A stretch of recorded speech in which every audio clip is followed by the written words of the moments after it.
que acontece com a educação quando uma escola pública precisa, competir literalmente com um lixão a céu aberto pela sobrevivência física dos seus alunos? É uma pergunta bem pesada, né? Sim. E hoje, o nosso mergulho não é naquelas planilhas teóricas ou naqueles gráficos abstratos feitos a uma distância super segura. A gente vai passar longe disso hoje. Nós vamos examinar um verdadeiro diário de guerra. Exato. Olá para quem nos ouve. A nossa missão nesta exploração detalhada é entender uma realidade que foi violentamente empurrada para debaixo do tapete. Isso mesmo. E o material que vai guiar essa nossa análise profunda é um artigo científico publicado na revista Interface, lá em dezembro de 2021. Escrito pelo pesquisador Marcelo Barbosa Duarte, certo? Pois é. Chama Retratos de uma Batalha de Invisíveis, quando a luta de uma comunidade escolar é lançada ao esquecimento durante a pandemia do Covid-19. Caramba, só o título já é um soco no estômago. Pois é. É um texto que estilhaça completamente aquela lente acadêmica tradicional, sabe? O autor não chega na comunidade com uma prancheta na mão para julgar o que está errado de fora. Ele relata o desespero e a coragem a partir de dentro. O foco espacial dessa nossa análise, para quem está acompanhando a gente, é o bairro Caramujo, em Niterói, Rio de Janeiro. E o recorte de tempo é bem específico. É entre novembro e dezembro de 2020. Nossa, o auge da crise. Vale lembrar ao nosso ouvinte que esse foi um dos momentos mais sombrios da nossa história recente, né? E o que torna essa leitura tão comovente e, em muitos momentos, francamente sufocante de ler, é o choque de realidades. É um abismo, na verdade. Total.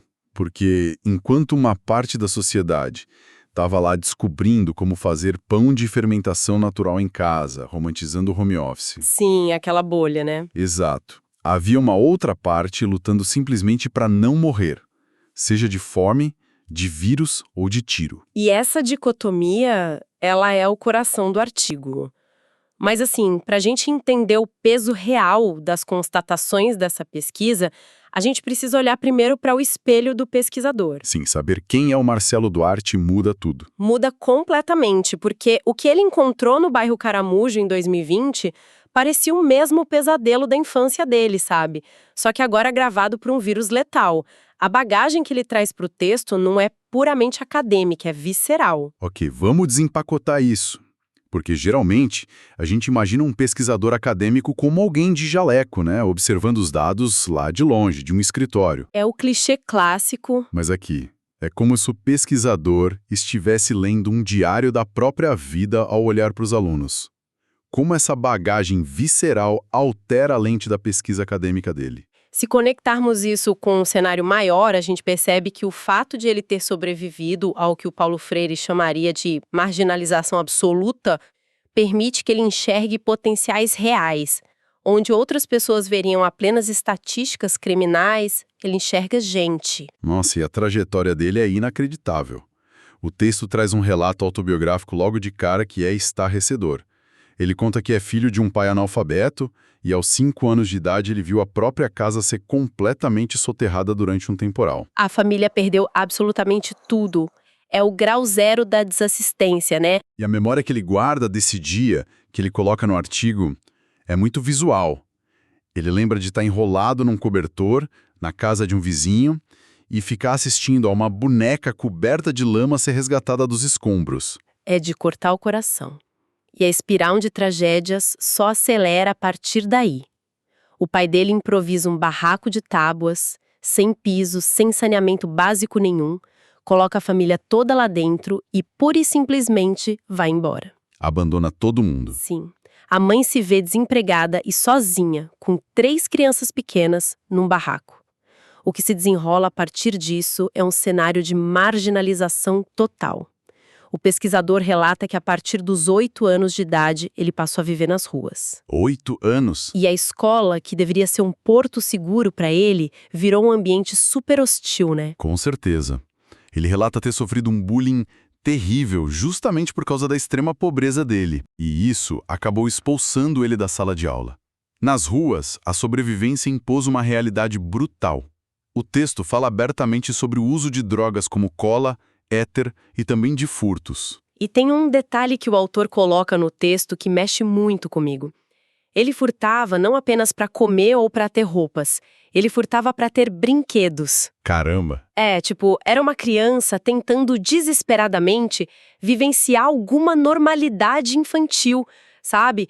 Tudo isso no meio de assassinatos e tiroteios diários. É um nível de trauma inimaginável, o que nos leva ao ponto de virada relatado no artigo, que acontece quando ele faz 15 anos. O episódio do revólver. Isso. Profundamente envolvido com a criminalidade, ele ganha um revólver de um traficante.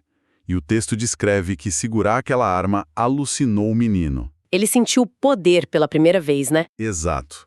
E aí ele redige uma lista de pessoas que planejava assassinar, motivado por todo esse abandono e sofrimento acumulados. E o mais chocante... A lista incluía a própria família. E paralelamente a isso, o fantasma do suicídio, que ele diz que já o acompanhava desde os 9 anos, ficou ensurdecedor. E é exatamente nesse limite absoluto que a resiliência dele se manifesta de um jeito que desafia a lógica, sabe? Depois de passar dias chorando sozinho, tentando encontrar alguma paz mental, ele toma a decisão mais difícil da vida dele. Ele devolve a arma. Sim, ele devolve a arma, rasga aquela lista de alvos e decide voltar a estudar. É um rompimento monumental com o determinismo social. Ele só consegue concluir a educação básica aos 23 anos, passando por vários supletivos, até chegar no mestrado. É uma odisseia, mas o custo dessa travessia é deixado bem claro no texto. Ele relata a perda de mais de uma centena de amigos de infância. Jovens entre 9 e 17 anos. Isso, jovens que foram engolidos e mortos pela criminalidade. Saber de tudo isso é fundamental para a nossa exploração de hoje, porque calibra a lente com a qual ele vai observar os alunos lá do Caramujo depois. Perfeito. Quando ele relata o desespero de um jovem na pandemia, ele não está vendo um objeto de estudo num microscópio. Ele está vendo a si mesmo, 30 anos atrás. Ele sabe exatamente o tamanho do abismo. O que nos leva de volta ao cenário da escola, lá em Niterói, no final de 2020. A região conhecida como Mar de Morros. E o autor contextualiza bem o país na época. O Brasil já acumulava quase 7 milhões de infectados e umas 200 mil mortes. Ele usa uma imagem para materializar esse número que é assustadora, né? Sim, ele diz que seria o equivalente a pegar quase metade da população inteira de Niterói, exterminar todo mundo e encher uns 3 ou 4 estádios do Maracanã de cadáveres. Meu Deus. É sobre essa montanha literal de luto que a comunidade escolar estava operando. Exatamente. E sob essa pressão gigantesca, a escola descrita no artigo deixou de ser apenas um prédio educacional. Ela se transmutou no que o autor chama de uma verdadeira infantaria no fronte de batalha. Uma linha de frente mesmo. Sim, liderada por mulheres e homens que estavam arriscando a própria vida. E a mecânica dessa operação de guerra deles é fascinante. Enquanto as secretarias de educação debatiam plataformas de ensino remoto e aplicativos, a gestão da escola percebeu que a urgência era outra. Eles se organizaram em mutirões físicos. Certo. Isso. Mutirões para sobreviver. Mas deixa eu fazer o papel de advogado do diabo aqui e trazer um contraponto estrutural para a gente debater. Manda. A narrativa dominante na TV e na internet em 2020 era aquela coisa de fique em casa e estude pelo computador. Mas o artigo aponta que mais da metade daquele bairro não tinha computador, muito menos internet e banda larga. A tecnologia era uma ficção ali. E pior, o texto descreve a presença de um lixão lá no Morro do Céu. Várias famílias tiravam sustento básico catando lixo. No meio de uma pandemia, com tiroteio na porta de casa, obviamente o morador preferia receber uma cesta básica da escola do que uma apostila de matemática impressa. Com certeza. Então a minha provocação é a seguinte nesse cenário. A escola ainda está exercendo o papel de escola ou ela foi violentamente forçada pelo abandono do Estado a virar uma ONG, de emergência médica e alimentar? O que é fascinante aqui é que a resposta que o material nos dá, a partir dessa infantaria de professores, é que separar o ensino da sobrevivência física é um luxo que a pobreza não permite. Como assim? Em locais de vulnerabilidade extrema, garantir que o aluno não morra de inanição passa a ser o pré-requisito ético para que o ato de ensinar possa existir no dia seguinte. Nossa, faz todo sentido. E como essa infantaria operava na prática? O texto mostra profissionais que, mesmo adoecendo ou sendo do grupo de risco, continuaram trabalhando. Eles transformaram a escola num polo de distribuição de alimentos. A escola basicamente preencheu o vácuo deixado pelo Estado. Exato, ela se tornou o último bastião de civilidade daquele bairro. E é exatamente nesse ponto que a logística tradicional da educação entra em colapso, né? Se a escola atua nesse modo de sobrevivência primária, disputando a vida do aluno com o lixão e com a fome, como é que ocorre a transição para a sobrevivência intelectual? Essa é a parte chave do texto. A resposta documentada no artigo está numa aplicação muito prática da filosofia educacional puxada pelas ideias do Paulo Freire. A famosa pedagogia do oprimido? Sim, mas aplicada na lama da realidade. O que isso significa na prática deles? Significa que não faz o menor sentido cobrar do aluno favelado o domínio da norma culta padrão ou mandar ele preencher formulário online, quando a casa do menino não tem reboco na parede e não tem Wi-Fi. A linguagem precisa descer para o nível material e estrutural daquele aluno. Exato. A empatia se torna o próprio currículo ali. A educação tem que humanizar e validar a existência daquele jovem antes de sequer tentar transferir um conteúdo programático de história ou geografia. Aqui é que a coisa fica realmente interessante. O texto menciona uns conceitos bem densos, como a busca por isocracia, isegoria e isonomia, que o autor resgata lá da Grécia Antiga. Nomes complicados para um conceito essencial. Sim. Traduzindo desse jargão acadêmico para o que estava acontecendo lá no portão da escola, isso significa garantir que o aluno do lixão tenha exatamente o mesmo direito de falar, a mesma igualdade perante as regras e o mesmo poder de agência que um aluno lá da Zona Sul tem. E a escola tenta construir essa estrutura democrática a partir do zero absoluto. O que deve ser quase impossível. É um trabalho hercúleo.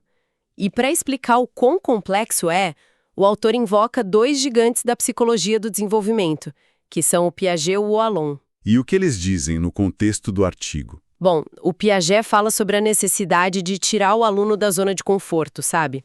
Gerar um desequilíbrio cognitivo para o aprendizado acontecer. Mas o artigo levanta um paradoxo brutal aí. Qual? Como você vai gerar desequilíbrio cognitivo num moleque que já vive num estado de completo desequilíbrio vital? A vida dele já é um caos de tiroteio e fome. E é por isso que o afeto entra como a grande âncora dessa galera, certo? Isso mesmo. E aí entra o Wallon, que defende que o aprendizado é intrinsecamente ligado à afetividade. Sem a conexão humana, o aprendizado ali é nulo. Uhum. Então, quando aquele professor entrega a cesta básica, quando ele olha nos olhos da mãe do aluno e pergunta se estão todos vivos depois do tiroteio da noite passada, ele está realizando um ato pedagógico supremo ali, ele está estabelecendo um afeto para que a mente do aluno possa um dia se abrir para aprender, o conteúdo só transita pela ponte do afeto. A analogia que me vem à mente, lendo as críticas que o artigo faz ao modelo que foi adotado de cima para baixo pelos governos, é bem clara. Exigir ensino remoto de uma criança que não tem internet, que divide um cômodo pequeno com mais 5 pessoas e que está com fome, é literalmente como tentar dar uma aula de natação por correspondência para quem não tem algo em casa. Nossa, é uma analogia perfeita. A logística não se sustenta no mundo real. Não se sustenta. E isso culmina numa crítica implacável do autor ao ensino à distância, o EAD. E aqui, só deixando claro para quem nos ouve que a gente está relatando de forma imparcial as ideias registradas pelo autor no texto, sem tomar partido, ok? Mas o fato é que ele não poupa palavras para descrever o fracasso do modelo remoto para as massas. Isso levanta uma questão importante. O argumento da pesquisa é que a tecnologia, que foi tão celebrada por muita gente como a salvação da escola na pandemia, funcionou naquelas comunidades como um gigantesco muro de exclusão. Excluiu mais do que incluiu. Sim, o ensino puramente remoto foi superficial e excludente, e a tese central dele traz um alerta estrutural bem forte. Ele argumenta que o EAD não pode se transformar num projeto permanente para a educação básica brasileira no pós-pandemia. Ele faz uma crítica bem contundente sobre isso, né? Muito. Ele classifica essa possibilidade como um projeto de viés capitalista que tenta baratear o custo do ensino, mas que fatalmente vai abandonar as massas trabalhadoras e periféricas à própria sorte. A lógica por trás dessa crítica, que está no texto, é que a tela do computador, ela simplesmente ignora a materialidade da pobreza. Ignora totalmente. O algoritmo não consegue ver que o aluno está sendo aliciado pelo tráfico na esquina. O portal de EAD online não consegue distribuir uma cesta básica ou dar abrigo físico durante um tiroteio. A visão do pesquisador é que o modelo remoto tenta higienizar a educação. Remover o suor e o caos, né? Exato, remover o suor e a fome. E ao fazer isso, acaba removendo junto o próprio aluno marginalizado do sistema escolar. Por isso o texto é tão taxativo ao defender que a presencialidade lá nas áreas de risco não é só um formato de aula, tipo quadro e giz. É um dispositivo de proteção social. A presença salva vidas. Sim. O ensino remoto pode complementar, mas jamais substituir a presença física. A essência daquela escola lá no Caramujo era o encontro humano. A educação libertadora que o Freire defendia precisa daquele chão da escola, do contato, daquele olhar que reconhece que o outro é humano. Sem isso, vira só uma transmissão fria de dados numa tela quebrada de celular. Então, o que tudo isso significa quando a gente olha para o quadro geral? O que nós podemos extrair dessa exploração de um relato que é tão carregado de dor, mas ao mesmo tempo de tanta resiliência? Fica evidente para mim que a força da educação brasileira, pelo menos lá nos rincões mais vulneráveis, não está na infraestrutura dela, que a gente sabe que é precária. E não está nos recursos tecnológicos, porque eles muitas vezes nem existem. Não mesmo. A força extraordinária reside puramente na capacidade de criar essas conexões humanas, mesmo em cenários onde a barbárie tenta dominar tudo. Essa é a grande síntese do mergulho de hoje. E o autor, ele ancora brilhantemente essa conclusão, resgatando o famoso poema A Escola, do Paulo Freire, nas considerações finais do artigo. E o que diz o poema? O poema diz assim: escola não se trata só de prédios, salas, quadros, programas, horários, conceitos. Escola é, sobretudo, gente. Lindo. E o artigo prova isso ao documentar como diretores e professores, que muitas vezes estão lá com salários defasados, exaustos, morrendo de medo da doença e da violência, mesmo assim, eles escolheram ser essa gente que não desiste da outra gente que o sistema já tinha descartado. Para quem está acompanhando a gente hoje, é um lembrete meio incômodo, mas absolutamente necessário. A gente vive num mundo onde consumimos informação de um jeito tão limpo e asséptico, pelo fone de ouvido, deitados no sofá de casa. É fácil esquecer o resto. Muito fácil. Mas o acesso ao conhecimento para milhões de brasileiros ainda é um ato de extrema resistência física. A batalha de invisíveis que dá nome ao artigo é uma luta travada todo santo dia, para que o lixão e o esquecimento não tenham a palavra final sobre o futuro daquelas crianças do Caramujo. E é muito fascinante pensar que a maior arma dessa escola não foi um planejamento corporativo maravilhoso.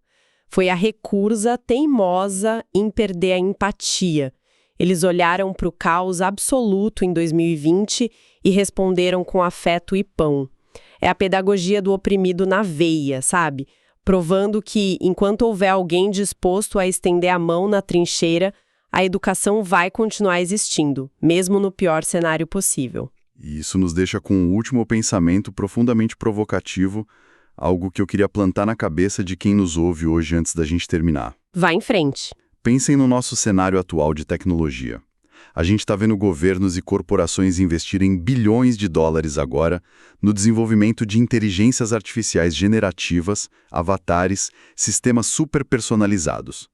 Sempre com aquela promessa velada de revolucionar ou até de substituir o papel do professor para maximizar a eficiência, né? Sim, é o grande debate do momento. Mas pensa comigo, se a única coisa que manteve aquela comunidade do bairro Caramujo viva, lúcida e amparada durante o ápice de uma pandemia global, não foi a tecnologia, mas sim o afeto, o sacrifício e o abraço físico da sua infantaria humana, o que vai sobrar quando a gente tentar terceirizar a empatia por um algoritmo? Que reflexão pesada. Será que nessa nossa obsessão doida por eficiência digital, a gente não corre o risco de automatizar o abandono? E com isso perder para sempre a humanização que, como o artigo mostrou, salva vidas lá na ponta da linha? Porque o aprendizado, no fim das contas, é barro, é suor e é partilhar a sobrevivência. Fica aí a reflexão. Muito obrigado a todos que nos acompanharam em mais esta exploração detalhada. Foi um mergulho incrível. Obrigada pela companhia de sempre. Continuem curiosos, questionem sempre o que parece invisível e até a nossa próxima análise profunda.